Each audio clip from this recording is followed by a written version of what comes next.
welcome along to your regular fortnightly video gaming podcast, Off the Rails, hosted by yours truly, the Off-Rail Gamer.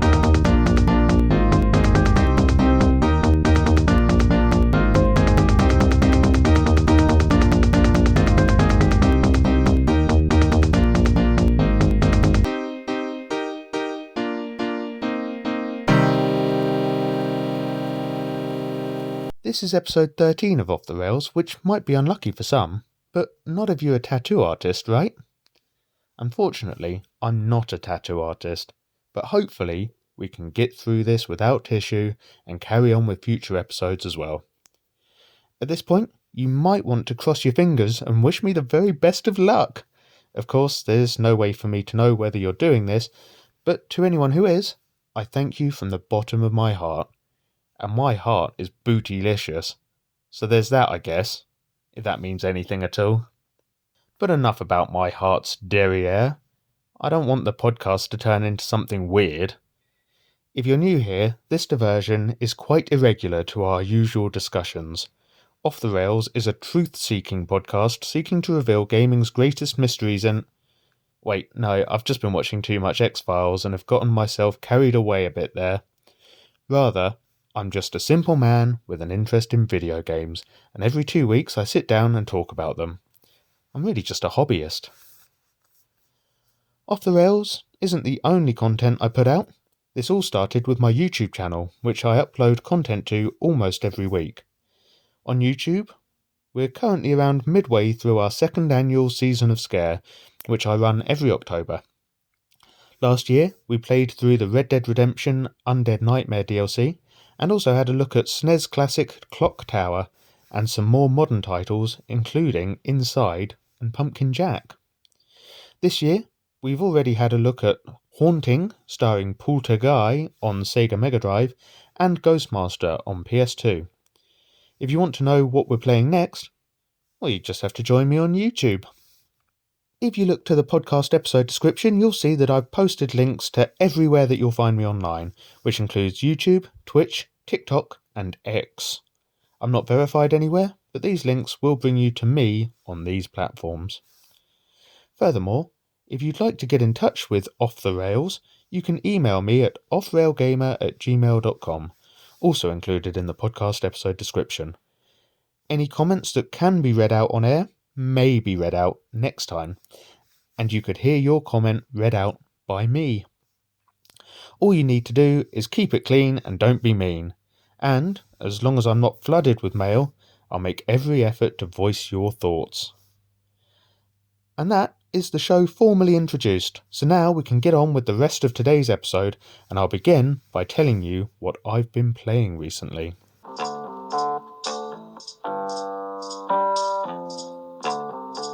I mentioned in the intro that I'd played Haunting and Ghostmaster on YouTube. These are two games in which you play as spectral nightmarish characters with intent to spook people so badly that they flee their homes. In Haunting, you play as Guy and can choose objects around the house to haunt. This results in hellish visions presenting themselves to the occupants of the house. It's a really fun game with an excellent sense of humour. I can definitely recommend this title if you haven't played it yourself already. PS2's Ghostmaster sets a similar premise, but is delivered in a different way. Rather than haunting objects around the house, you command a team of ghosts, each armed with their own spooky abilities. For example, one howls in the night, one interferes with the lights and electrics, while another slams doors and such. Sometimes a witch enters the property. Witches are able to fight back, but don't worry. If your ghosts do get attacked, you can send them to Limbo for a spell, for some much-needed R&R. Of the two games, I have to say I had much more fun with Haunting on the Mega Drive. The animations were really quirky, and the game had tons more charm than its PS2 cousin. Ghostmaster forces much slower-paced gameplay, but is not totally lacking in amusement. I am tempted to play more to find out if it picks up at all, or if it just follows a rinse and repeat formula with increasing challenge as you unlock levels. Off-channel, I've been revisiting some classic PS2 titles including Gran Turismo 3 and Crazy Taxi, both of which feature awesome soundtracks including songs by Feeder and Offspring respectively, among other giant tunes from the late 90s, early 2000s. I also loaded up some of my favourite on-rail shooters on the platform including Time Crisis 3 and Crisis Zone. These are great games that can be played with a light gun peripheral and sees you ducking into and popping out of cover to unleash a storm of bullets into the villains. I will be posting these up at some point in the future, so that's to look forward to. Then there's the big game. 2 weeks ago, Assassin's Creed Mirage was released, and since then I've spent a little time with it. So what can I tell you about this game? Well, don't worry, I'm not going to spoil anything. So far, I'm really liking the setting for AC Mirage in and around 9th century Baghdad. It looks like developers have taken steps to return to game mechanics more reminiscent of the earlier games. I haven't noticed numbers flying out of opponents' heads during combat, although I appreciate I may have just got so used to this feature that I'm almost blind to it now. The game is also much more linear, certainly than the last 3 games, with far fewer side quests. Also, side quests don't appear to be listed on the relevant menu screen, so they're much more difficult to track. And talking of difficulty, the combat in this game is hard, which is no bad thing as I'm finding I'm relying much more on stealth and sneaking around, which is the whole deal with the Brotherhood of Assassins, right? The feature I think I like most so far though is the return of being able to pickpocket people. My initial thoughts are that I think I preferred Origins, Odyssey and Valhalla games, not least because of how much there was to do in these, but I am enjoying Mirage nonetheless. I'm just wondering if I'll be able to level up enough to face the inevitably harder challenges later in the game. And that's everything I've been playing that I want to talk about in this episode, so how about we get our fill of some gaming news, eh?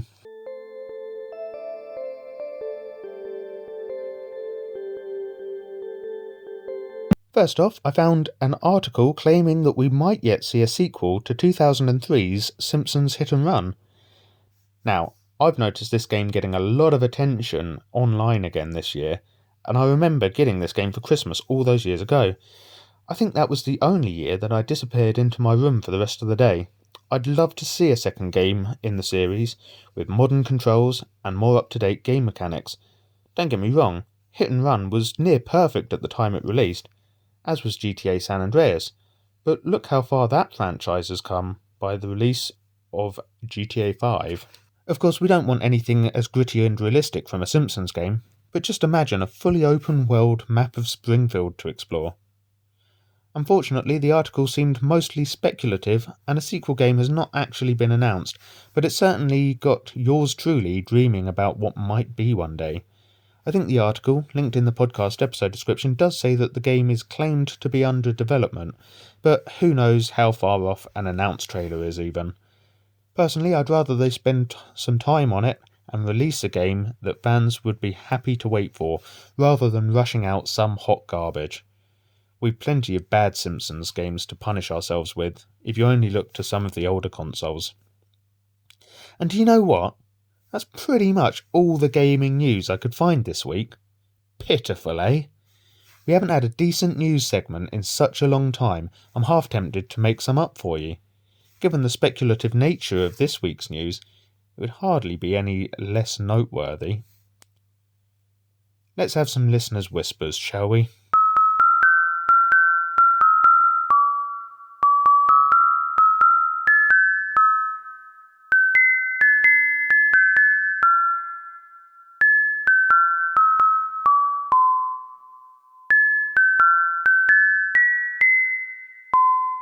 This week's listener comment has been sent in by Ghost in the Xbox 94 in South Shields, and they had this to say. Hi offrailgamer, I've just recently found your podcast on Assassin's Creed, but have since gone back and listened to your other episodes. I wanted to ask how difficult it is doing a podcast, like whether you were nervous when you uploaded your first episode. You've said previously that one of your favourite types of games are on-rail shooters. Do you have a favourite? Or maybe a top 3? And what other games do you most like to play? Ghost in the Xbox 94. Well, Ghost, I hope it's okay if I call you Ghost. Thank you for listening, and thank you for writing in, and for keeping it clean too. In answer to your first question, I'm trying to just have some fun with the podcast at the moment, although it was something I'd probably thought about doing with any seriousness for around a year before I finally sat down and made it happen. I wouldn't necessarily say I get nervous recording Off the Rails, but I do hope these podcasts are entertaining. I don't want to just throw anything up. I'll have to let you be the judge at how I'm doing. As to your other questions, my favourite on-rail shooter has to be Time Crisis on the PS1. I grew up playing this game, so have a huge amount of nostalgia for it. I always loved how it made you feel like a secret agent taking down a criminal organisation. My second favourite rail shooter has to be House of the Dead, again largely for reasons of nostalgia, as I grew up playing this on PC, but using a computer mouse. The experience wasn't quite as immersive. I did love playing some of its sequels in various arcades over the years though. And my third favourite has to be on PS1's Die Hard trilogy. You can watch me attempting to play with a light gun peripheral. However, as a kid I hadn't known this was an option and have only completed the Die Hard 2 rail shooter with a standard DualShock controller so far. Other types of games I generally spend the most time with would be city building and strategy games like Age of Empires, Civilization and Tropico. I can also highly recommend the 2 Point games Evil Genius 2 and of course Cities Skylines, which I may have mentioned once or twice in previous episodes of the podcast. For bigger games, I'm more a fan of third-person open-world games like Red Dead Redemption, Assassin's Creed and The Witcher 3. At some point down the line I will most likely upload a podcast on my top favourite games, so I won't give you a full rundown now. Thanks again for writing in, and I hope you enjoy the podcast. Now, if you're listening at home, or indeed wherever you might choose to listen to podcasts, and you're thinking you'd like to get your comments read out, like Ghost in the Xbox 94, you can write to me at offrailgamer@gmail.com. Just follow the simple rule, keep it clean, and don't be mean. And just maybe I'll read it out in the next episode. And with that, I think it's time we get on to the main part of the show.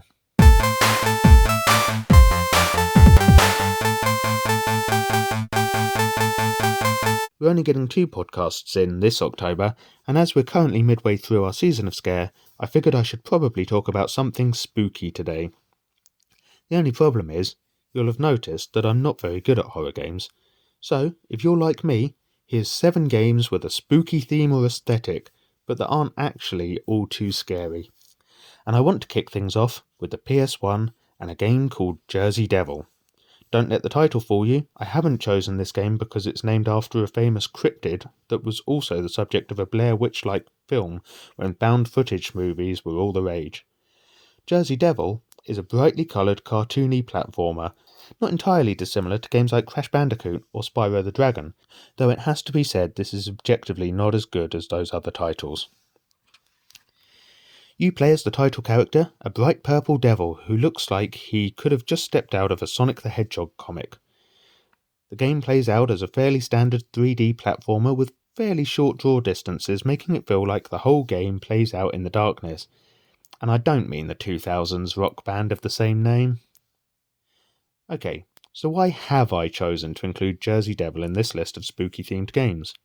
Well, it is almost exclusively due to aesthetic choices, right down to the conscious, living, breathing pumpkins hopping about the place, and other such staples, like bats flying about the place, etc., etc. So what's the premise of the game? Well, in short, the evil Dr. Narf has been creating mutant, genetically modified crops, which he has unleashed on Jersey to nefarious ends as they rampage through the streets. You play as the Jersey Devil, who was almost a test subject of Dr. Narf as a baby. Now, all grown up, you stalk through the city, hidden in the shadows, and dealing out vigilante justice to Narf's criminal crops. Kinda like Batman. If you've never played Jersey Devil before, I wouldn't go so far as to say that I highly recommend it, but it is quite good fun with a certain charm of its own.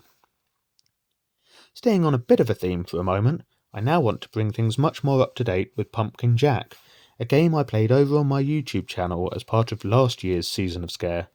In this game, you play as the title character who, guess what, has a pumpkin for a head. How then am I staying on a theme? Well, like Jersey Devil, Pumpkin Jack is another brightly coloured, cartoonish platformer with all your typical horror aesthetics. Mr. Jack is accompanied by his two companions, an owl and a crow, as he battles his way through hordes of undead and platforms his way through a series of 3D puzzles. Gameplay is varied enough with slower paced moments and high adrenaline moments, like when you have to run and jump through a burning building as it collapses around you. There are even some classic minecart sections that have you whizzing through levels on 2 rails, much like Indiana Jones and pals at the end of Temple of Doom. Please excuse spoilers. As I say, I did play some Pumpkin Jack on YouTube last year, so if you're interested, you can follow the link to my channel in the podcast episode description and then navigate to my Season of Scare playlist, and you should be able to find it quite easily. Now, staying on the Switch, I want to talk about a game that I've only recently been made aware of thanks to Twitch streamer 8-Bit Barber. I really hope he doesn't mind me plugging his channel here, but he's a great laugh, so do look him up if you feel so inclined. But what's the game I want to talk about, eh? Well, I'll tell you. Next on my list of not-so-scary games to play at the spookiest time of the year is Graveyard Keeper. This is an almost top-down pixel art game, think in the style of Stardew Valley or the Pokemon games on Game Boy, in which you've newly arrived in a kind of medieval village setting as the Graveyard Keeper. It's your job to autopsy and bury corpses brought to you by a socialist donkey. There's more to it than that, though, as you also have mysteries to solve, such as uncovering a vampire that's been hunting the local population.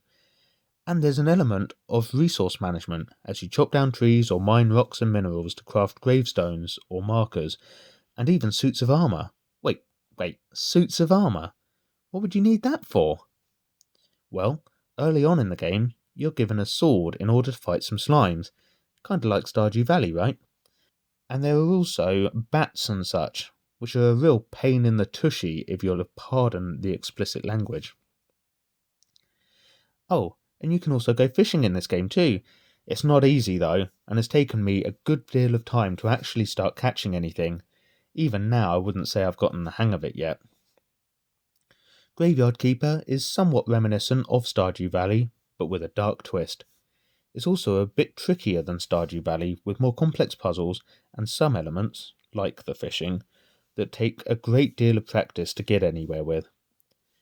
It definitely has a real charm though, and you'll easily lose hours to this game if you decide to give it a look for yourself.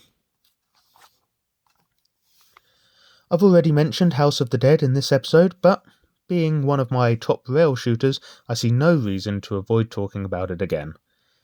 Just last year we got the House of the Dead remake, which you may know was the first episode I uploaded to YouTube as the offrailgamer.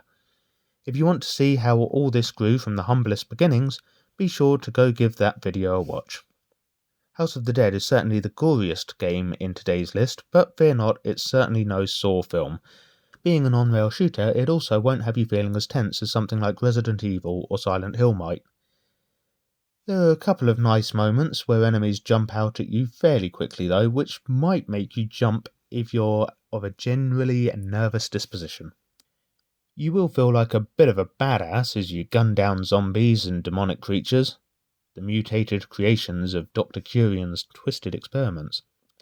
I played House of the Dead on PC with a computer mouse as a kid, and then on Switch with a Joy-Con when I started my YouTube channel.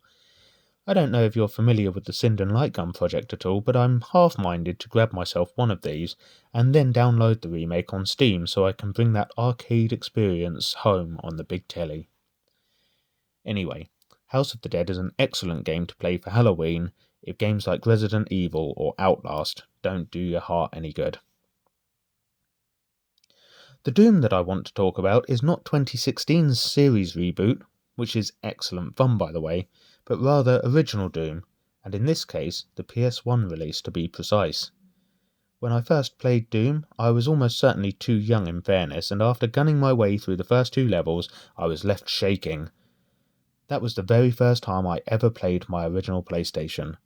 Thankfully, something drew me back though. and it wasn't too long before I realised the absolute majesty of it. The story behind Doom is that scientists have been experimenting with teleportation between two moons of Mars, Phobos and Deimos.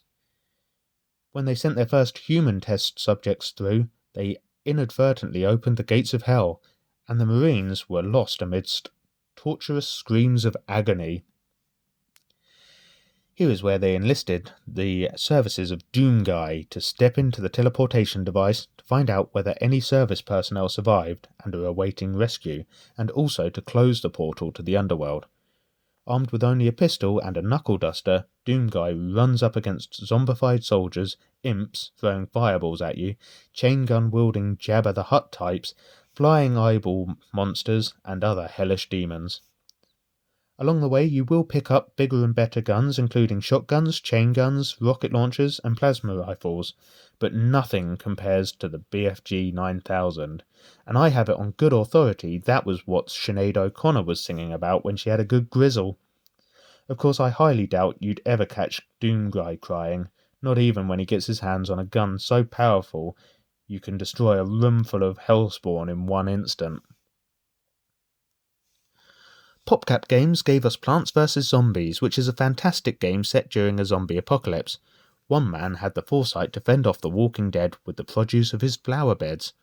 That's right, you can plonk down hazelnuts to block their path and slow them down whilst lining up pea shooters that fire rounds of, well, little round legume bullets at the invading force of brain-dead brain-eaters. Things got even more wild though with the release of Plants vs. Zombies Garden Warfare, which takes things 3D and has you set up a base, tower defense style, whilst then running around as one of the plant soldiers and taking the fight directly to the zombies. Garden Warfare is brilliant fun and offers couch co-op multiplayer as well. If you'd like to check it out, we played it on the first YouTube channel I was involved in, Game Void. I popped a link to our video in the podcast episode description.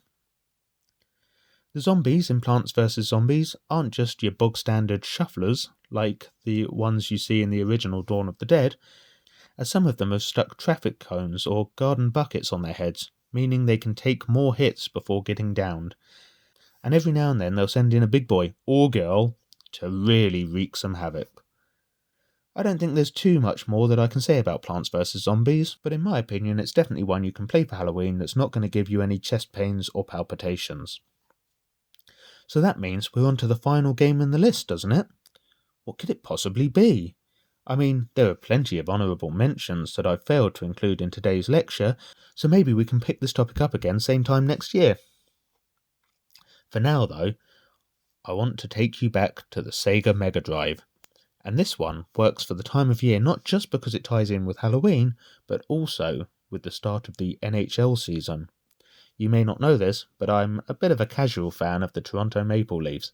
Go, Leafs, go! This has gotta be their year. Mutant League Hockey is a swell game. There was also a Mutant League Football, but I have zero understanding of American football, so hockey is much more my kind of thing. In this game, you pick a team of monsters and freaks and hit the ice against formidable opponents from similar enough genetic backgrounds. Mutant League Hockey is, as you might expect, a little more brutal than the regular NHL, although if you ever get to see the Leafs versus the Bruins, you might begin to question the truth in that last statement. You'll also need to watch out for cracks in the ice, as your players will fall through it here, and no one's coming to their rescue. One of the really nice details is seeing the silhouettes of the fallen floating beneath the ice as play continues above them. I'd really love to see a new Mutant League Hockey on current-gen consoles with modern graphics and a full season mode with playoffs and everything. I've not heard the slightest whisper of any such game development, but I would be a very excited chap if this ever were to be announced. Maybe I should set up a petition on change.org. And that is my list of 7 games you can play for the Halloween season without having to pack a change of underwear. Have you played any of these games? And if so, what did you think of them? Do you have any suggestions of games a wimp like me can play at this time of year? Or do you have a favourite horror game that you love? Let me know, why don't you? Simply drop me a message to offrailgamer@gmail.com.